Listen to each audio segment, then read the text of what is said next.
I have a warning about artificial intelligence, AI agents, and what's coming next for all of us. This is more than a warning about you losing your job or the ability to find out if you're about to lose your job ahead of time. It's about what you're going to miss out on. And I'm going to start with two stories. And I want to be very transparent. One of these stories is about something that I failed in, and the next one is about something I was super blessed, made a lot of money. I've got a bunch of news stories right now, and I'm down here in Denver attending an Ethereum conference. And I came here specifically looking for new projects, but really how AI was impacting them. And you watch the speakers that are so excited because they're technology guys, right? They're inventing, they're using AI, they have accelerated the learning process and the workload. But they're not business owners. They do not understand the impacts that's going to have on humans, even though they say in jest, yeah, I was going to lose a lot of jobs. Well, but let me start with these two stories, okay? In 1992, and just so you know, this is the official release of the Ninja AI Pro 101 course. The link's down below. It's the pre-filming deal. It's only around for a few days and then it's going up. So if you want to learn way more than a baseline, but we're calling it the 101 course, the basic course, we're going to teach you how to do things way beyond using ChatGPT, okay? All right, 1992, to make extra cash as I'm in high school, as a sophomore, I was babysitting. That's one of my little side hustles back then, right? We all did it. Type one if you used to babysit when you were younger. I remember going to someone's house, and as they're leaving, the parents said, hey, if you want, you could jump online and search the web. I'm like, what is that? And they're like, oh, it's this America Online. I didn't know what it was, didn't care, and just watched TV with the kids, watched movies, And I didn't get online until about 1994. And even then I didn't really know, oh, this is cool. I used it for stupid things rather than really realizing how empowering and how powerful the internet was, right? A communication network and grid of putting people together all around the world. I watched the dot-com boom go up, and I didn't start investing until the end. 1998 is when I bought my first stock. Made money, watched it all completely collapse. But the fact is, if I would have really dove into the internet back then, I would have realized how big of a deal these internet stocks are, and I would have gotten in earlier. Fast forward, so I failed there, right? Because I could have made more money, been more successful, right? Had more time. I then fast forward to when Bitcoin came out. I heard it multiple times. I tried to buy some. I failed. I didn't look hard enough. Got talked out of it by my coworkers, which completely are foolish themselves. When it was like $4, I didn't buy my first Bitcoin until it was 500 in 2017. If I would have, and I watched $10,000 go to $1 million in less than a year. And that was a success, but really also was a failure. The reason why I was a failure is because I didn't start sooner, right? I didn't understand this. If I would have bought Bitcoin at $4, I'd be a billionaire today. That is the truth, because I know what I bought back when and all that kind of stuff, and done the math myself. Well, this I'm not going to sit on. I started reporting on AI about a year ago when ChatGPT came out, and I said, hey, we're going to lose a lot of jobs. We're already seeing this left and right. But now, what happened when the Chinese version came out, this was a complete game changer. And so what I did, a friend of mine contacted me, one of the most brilliant computer coders in the world, called me, and he said, Travis, this is honestly scaring me. And he was running all of this on a laptop with the internet disconnected. And he goes, this is a game changer. And he said, I've just written more code in 2 days than I've done in the last year. This is shocking. And I'm having an AI agent check another AI agent's work. He's, as a matter of fact, got a handful of them working for me right now. So what we did is we put this course together. And I'm going to get to these stories and tell you why in a second. Because he told me, he goes, look, people need to start learning how to use this right now. We're not talking about ChatGPT. It's going to do everything from booking airline tickets for you. We did it the other day, actually. Had to go out, gave it some specific parameters, and actually did the booking, to being a personal assistant, all this kind of stuff. But how to use it right now for really serious applications. And we could teach this. Well, look at this story right here, out of Fox Business. The first ever AI real estate agent generates $100 million in sales in Portugal. Now, if you're a real estate agent, I want you to understand right now your days are absolutely numbered. This is a sad thing to say, but hey, look, and I've been a real estate agent. I've owned a real estate brokerage. I've owned a property management company. There's so much that's going on right now, but this is sad to say. Type 1, everyone, if you agree that we really don't need real estate agents. Type 2 if you say no, we totally do. And what I want you to think about, just as a real estate agent, and before anyone gets cocky, this is coming to a career field near you, okay? This is out of Fox Business. Real estate brokerage firm Porta de Frontes Christie's, it's a Christie's franchise, has implemented eSelf's technology and seen 100 million in sales based on the leads of the AI agent has generated.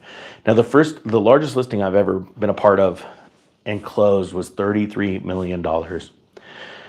That's a big property, and it was a farm, because I was dealing with hedge funds, and to sell it. And so 100 million in residential is a lot of money, right? It says here, artificial intelligence is taking the world by storm, and the real estate industry is no exception. An Israeli startup, eSelf AI, is making it possible for customers to get their questions answered, whether it's 3 in the afternoon or 3 in the morning.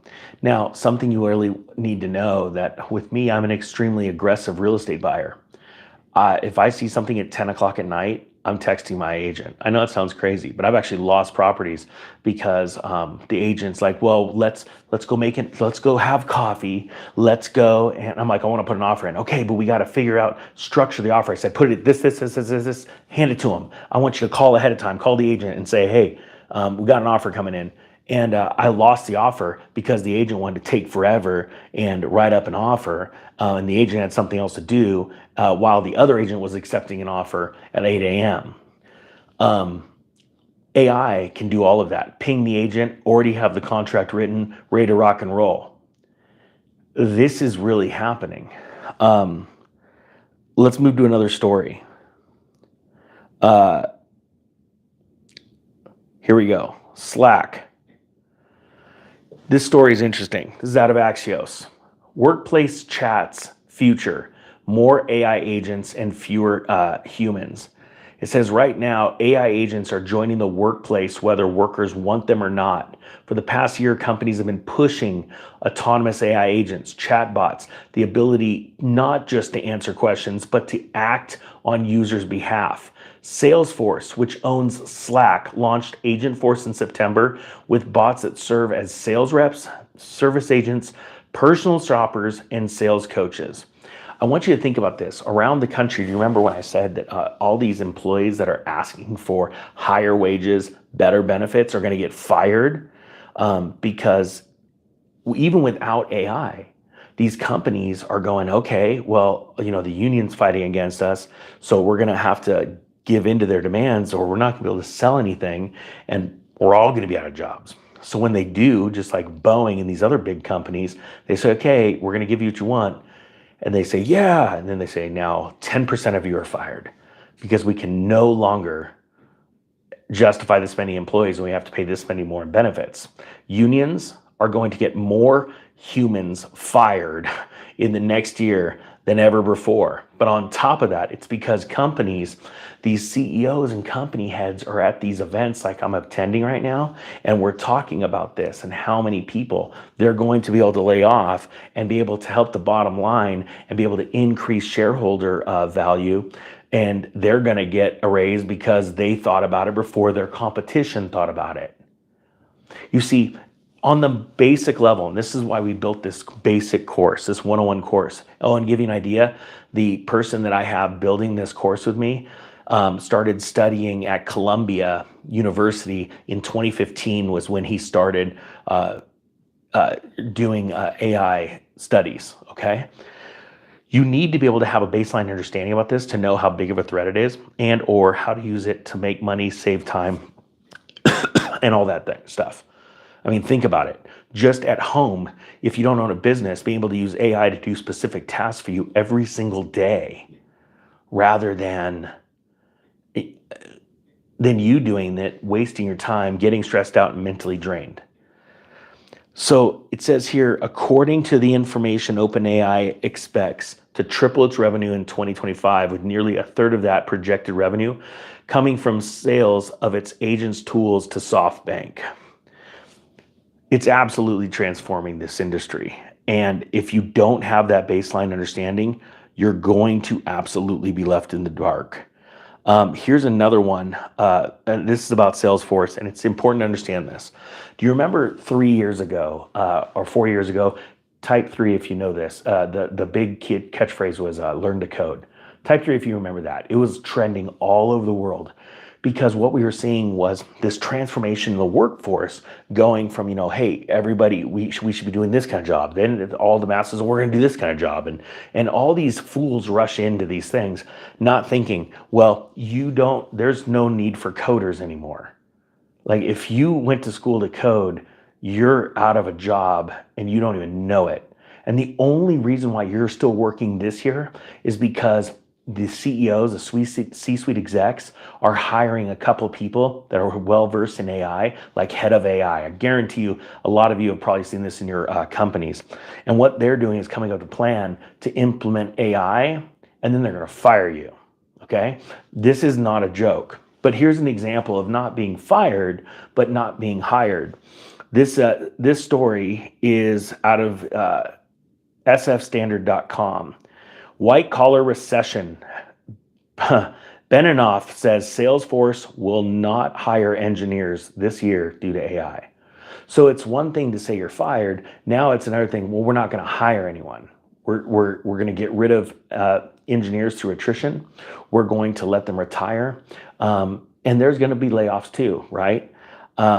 It says it's official. AI is gobbling up engineering jobs on tech native turf. CEO Mark Benioff and Salesforce, San Francisco's largest private employer, does not plan to hire engineers this year because of the success of AI agents created and used by the company. He says here, my message to CEOs right now is that we are the last generation to manage only humans.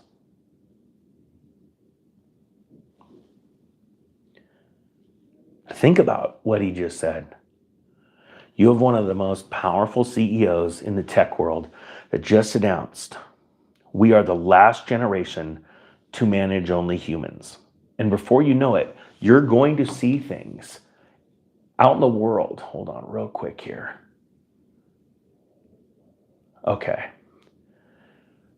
You're going to see some things out here in the world that will absolutely blow your mind, but without a baseline understanding, you're not going to be able to take advantage of it. If you want, the pre-filming discount for the AI Ninja is now live. It's good for a few days, and then the price goes up. We're going to build on these courses. That course alone is going to teach you things like how to make a business logo, how to interact with AI. It's more than just text prompts, how to build some prompts, the importance of understanding prompts. It's going to teach you how to build an app, a little video game app. It's going to teach you things that'll blow your mind. It's going to show you some tools to use way past ChatGPT, because there's some pretty incredible tools out there. But the thing is, it's going to change. In the next 3 months, it'll be totally different. So we're going to build onto this platform. Columbia University and Harvard charge like $2,600 for a course on this. Right now, I think your sale link is $99. I hope you enjoy it. The Economic Ninja is out.